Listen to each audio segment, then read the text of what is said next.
So now come to the problems. So we go with the first one now. First one, it's x of n is equal to e bar j to n. Just now we have seen this is a discrete complex exponential signal. Discrete complex exponential signal. Okay. So for that, what did I tell you? We have to compare this with 2 pi by omega. Here in this case, omega naught is 2. Okay.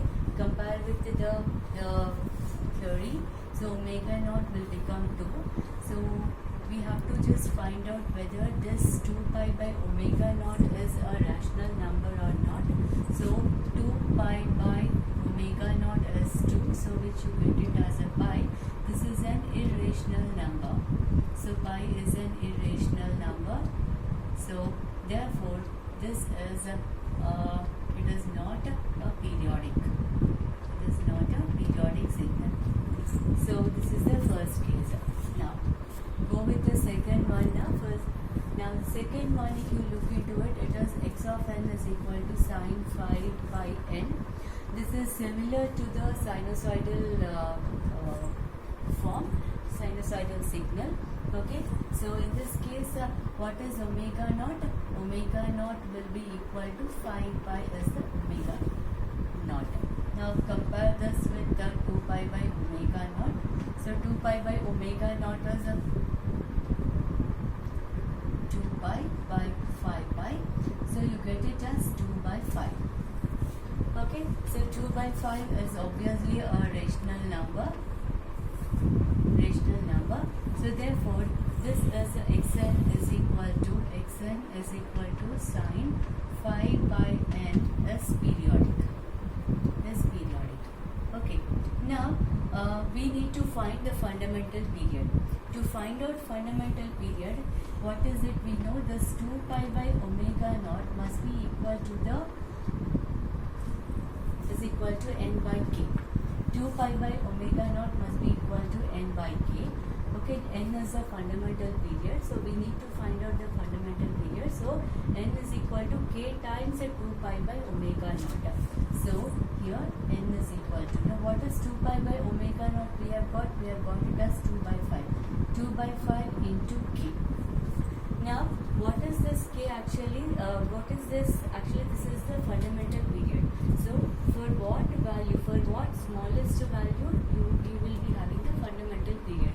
So if you take k is equal to 5, then k is equal to 5 if you take, then your n will become 2.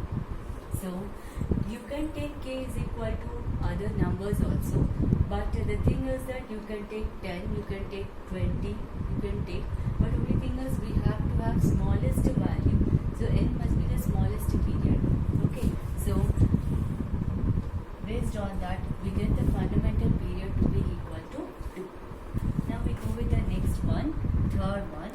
In third one, again this is an example of sinusoidal signal.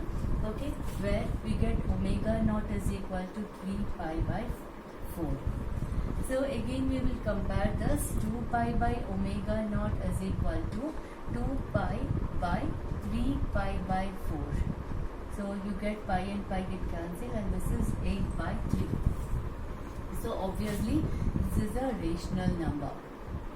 Rational number, therefore the given signal is periodic. Now let's find the period. So for that, 2 pi by omega must be compared with n by k. Okay, so this is nothing but equal to 8 by 3. So n is equal to 8 by 3 into k. So again if you take k is equal to 3, you get n is equal to 8. So this is the smallest period. So this is the fundamental period for the given sinusoidal signal. Now we go with the next problem.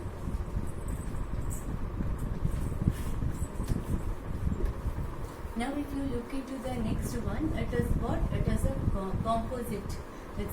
It's a composite of two signals. Now let's check each one of them. So if you look into the two signals, in this case we consider x1 of n is equal to sine 3 pi by 4n. So let's take here 2 pi by omega 1 we will consider. Here this is your omega 1. So 2 pi by 3 pi by 4. Okay. So what is it you get? Pi and pi gets cancelled. It is 8 by 3. So just now we have seen a similar one. So this is what? 2 pi by omega 1 is equal to 8 by 3. It's a rational number. So it is a rational number. So therefore which implies it is periodic. Now the period n1 we will think about it. So 8 by 3 into some k1. So k1 if you take 3 it will become 8. So k1 if it is 3 then your n1 will be equal to 8. Now we have x2 of n here. x2 of n is equal to cos 5 pi by 7n. Now 2 pi by omega 2. Omega 2 here is 5 pi by 7. This is your omega 2. So 2 pi by, this is 5 pi by 7. So 2 and 2 gets cancelled. It is 14 by 7. Right. Now if you have to think about n2. Now if you have to think about n2, what is happening here? Look at it. 2 pi by omega 2, 14 by 7. 14 by 7. So in this case, 1 second. Yeah, sorry. This is 14 by 5. Okay, so pi and pi gets cancelled. It is 14 by 5. Fine. So n2 is equal to, now we have to find out 14 by 5 into k, some k2. Okay, suppose if you take k2 is equal to 5, then you get the smallest period to be equal to, fundamental period to be equal to 14. Now, what is it we have? To get the periodicity, to get the fundamental period. Now, each one is periodic with the fundamental periods n1 and n2. Now, we are supposed to, now n1, there is no need again to check for the ratio n1 by n2 because both are integers. Right. So only thing we have to do it is to find out the fundamental period of this composite signal. So which is nothing but n1 and n2. If you take the LCM, that will give you the fundamental period. So the LCM of n1 and n2 is what? 8 and 14. LCM of 8 and 14 if you take, it will be equal to 56. Therefore, the fundamental period in this case is equal to 56. So this is how you will be finding out if a composite signal is given to you. Now in a similar way, let's check the fifth one. Okay. So for the fifth one, I'm just taking, this is your x1 of n. So for x1 of n, it is sine 2 pi by 3n. Okay, so let's directly do it. It is omega 1. So it is a 2 pi by, this is 2 pi by 3. So you get it as what? 2 pi gets cancelled. It is 3. Okay, so this is your x1. So if you directly, you can say this is your n1 is equal to 3 directly because there is no ratio here. So there is no rational, it's only directly the integer you got it. Similarly for x2 of n, if you consider, it is cos 2 pi by 5n. So 2 pi by omega 2, which is 2 pi by 2 pi by 5. So this is 5. Okay, so this is your n2 directly we are getting it because anyway k is 1 in both the cases. Okay, so now LCM. We have to have both our integers, we got it. So now the fundamental period of this composite signal is nothing but LCM of n1 and n2. So LCM of n1 and n2, LCM of 3 and 5, which is 15. So this is the fundamental period for this composite signal.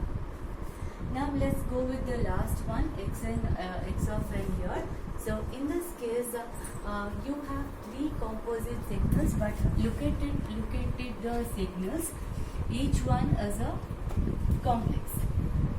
These are complex discrete signals. So let's see what we can do here. So in this case, if you see, we have x1 of n, which is 1, which is a DC. Okay, is a DC. So in this case there is no need to consider further.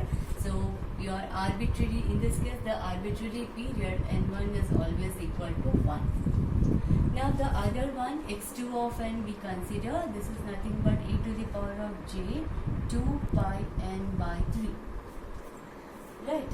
Now now in this case what is it we have to consider? Omega naught, omega 1 we will take it, or omega 2 we will take it here. Okay, so which is 2 pi by 3. So comparing 2 pi by omega 2, that is it is 2 pi by 2 pi by 3, so you get it as 3. So this is what? This is your n2. Now x3 of n we consider as e to the power of j 4 pi n by 7. So omega 3 is 4 pi by 7, and 2 pi by omega 3, this is nothing but 2 pi by 4 pi by 7. So in this case what will happen? Pi and pi gets cancelled. It is 2 1s are 2 2s are, so you get it as what? 7 by 2. Okay, so this is 7 by 2 is a rational number. Now for this we will find out the fundamental period. So n3 we call it. So because it is 7 by 2 into k we have. Okay, so for k is equal to 2, this will become 7. So your fundamental period is n3 is equal to 7. So what is it now we have? We have n1 is equal to 1, n2 is equal to 3, and n3 is equal to 7. So when we have to find the fundamental period, so LCM of n1, n2 and n3 is LCM of 1, 3 and 7, which is given by 21. So this is the fundamental period.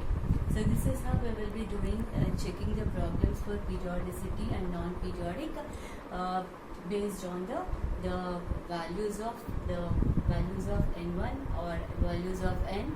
If they are rational, then we call it as periodic. Then find the period. Accordingly, find the fundamental period. So depending on complex or complex signal, or complex exponential signal, or depending on the composite form or sinusoidal, you have to check and accordingly go with the procedure.